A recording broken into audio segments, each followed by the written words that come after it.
Hi, welcome back, my dear friends. Now, let's have a look at education and internationalism or universalism. It is told that one of the most important aims of education is to cultivate the value of universalism or internationalism in the minds of the youngsters. How can you do that? Can you promote internationalism or universalism by making use of educational system? Let's have a look. We have already told that internationalism or universalism is the concept or the feeling of oneness in the minds of the people of different countries, all over the world, that they are one,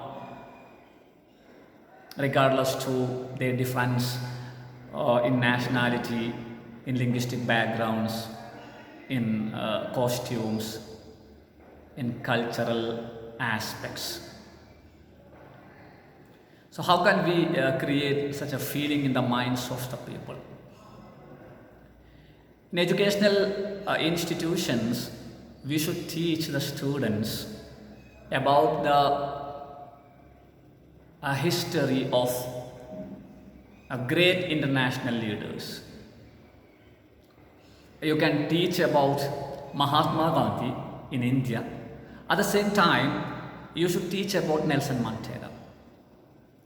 So in India, Mahatma Gandhi was fighting for freedom by making use of some mode of non-violence. Similarly, Nelson Mandela was doing the same thing in South Africa. Then let the students compare. Then let them know that great people are there all over the world, not only in their country, but also in other countries too. So they should be conveyed the message that one can be great regardless to their nationality, regardless to their linguistic backgrounds, regardless to their religious backgrounds. So teaching about the great international leaders of different eras will be useful for promoting universalism in the minds of your students or youngsters. Another important thing is to teach biology. When you teach biology, then students will come to know that the internal mechanisms in everyone's body is same. The external color may be different. Maybe some people maybe with white color, some people maybe with some black color, some people maybe with brown color. Some people may be from one race, other people may be from another race, but still all the people have got same mechanisms inside the body. All the people have got blood with red color. All the people would feel pain when they are beaten. All the people will feel some mental depression or mental distress when they are insulted, when they are mocked, when they are neglected. And this feeling should be created in the minds of our youngsters, and for that you can teach biology.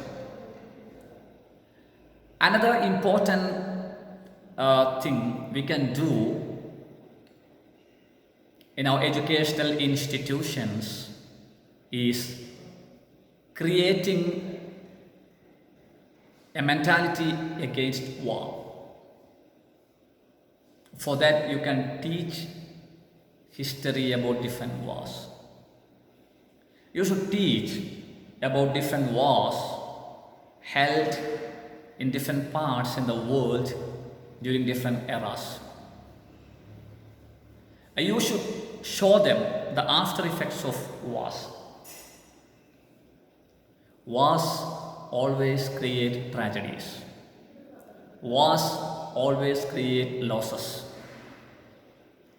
You can show them mothers who have lost sons and daughters. You can show them daughters and sons who have lost their fathers and mothers.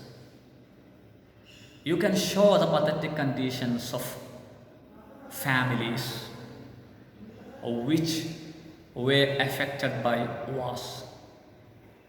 And when you show them, or when you teach them, when you explain before them the miserable after effects of war, their minds will naturally prepare against wars and conflicts. So this is creating a mentality against war is something important in the case of promoting internationalism or universalism. And another important factor is teaching them English language. It's an international language.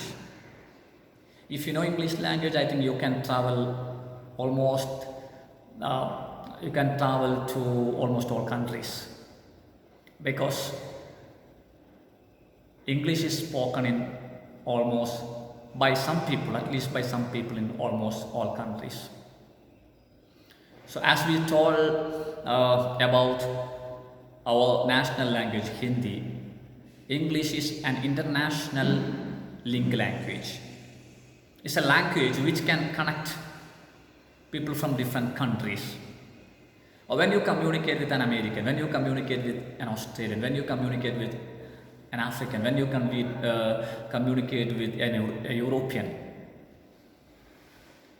you come to know that they have also got virtues, they have also got feelings, they have also got different types of ideas. So before communicating, as I told in the case of nationalism, we keep some prejudice. And when we start communicating with people, we start knowing that they have got some virtues. So teaching in English, because it's considered as an international language, so teaching English language will be something effective for cultivating the value internationalism in the minds of our youngsters. And another mode or method which you can make use for promoting internationalism or universalism is making them chat with some academicians out of the country through some online chat platforms. So again, this is by using English language. Then you can conduct or organize tours to other countries, just to mingle with people of other countries, just to communicate with the people of other countries. And these are some measures which you can take in your educational institutions for promoting nationalism. The first and important thing is that we have to create humanity in the minds of the people. You can show different videos, different photos, different images of the pathetic condition of people of different countries. And you should create empathy in the minds of the students. You should make them aware that all the people will feel some pain when they are attacked, when they are injured, when they are hungry, when they are insulted, when they are neglected, when they are harassed. So make your students humane, make your students international people, make your students keep universalism, universal brotherhood in their minds. For this you can teach basic principles of all religions too, because all the religions talk about humanity, peace, peaceful existence of the society. So thank you very much for your patient listening for a few minutes. Thank you.